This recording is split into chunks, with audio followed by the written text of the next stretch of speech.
At this hour, prosecutors are reviewing hundreds of past and current criminal cases involving a former Parker police detective after a jury found that she filed a false case against a New Jersey man. This comes after a jury verdict found that former Parker detective Shannon Bruckbacher falsely targeted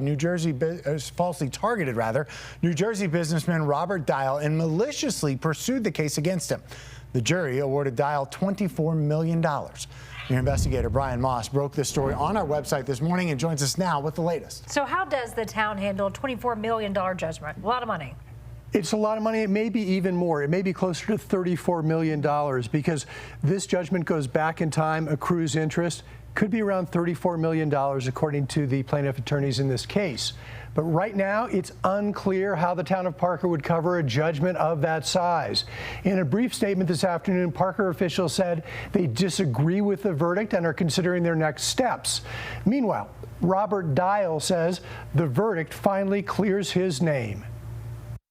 You've served this community and department with honor and dignity. When Parker Police Detective Shannon Bruckbacher retired in 2024, stay safe, stay strong.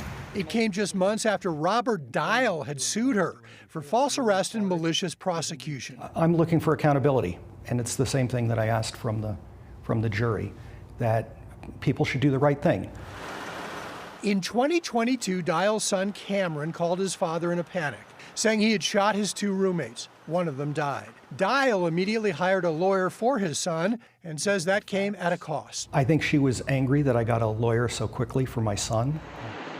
3 months later, when Dial flew into Denver, Detective Bruckbacher had him arrested as he stepped off the plane. He was handcuffed on the jet bridge and charged with accessory to a crime and tampering with evidence. In an affidavit, Bruckbacher claimed Dial advised his son to hide the gun used in the shooting. I never said anything along those lines or even close to those lines.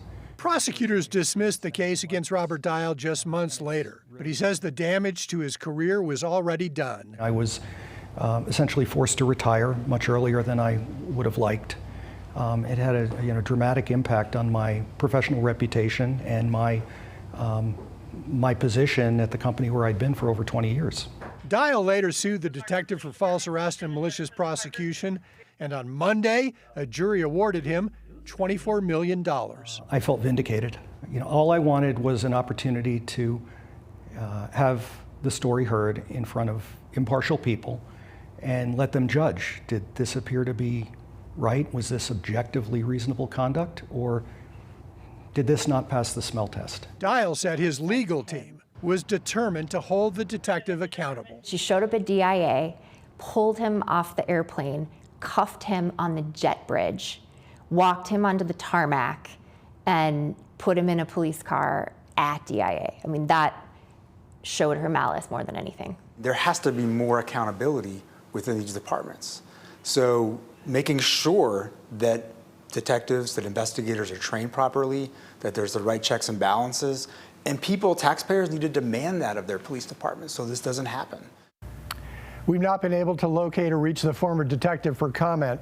Dial's son Cameron later did plead guilty to manslaughter and attempted manslaughter and was sentenced to 9 years in prison in Colorado. A spokesperson for the 23rd Judicial District in Douglas County says that the detective was involved as a witness in 426 closed cases and in 40 active cases. And parties in those cases are now being notified of this verdict. And if it stands, this appears to be the very largest police misconduct award in Colorado history. Wow, yeah, a lot to go through here too, Brian. Yep. Thank you.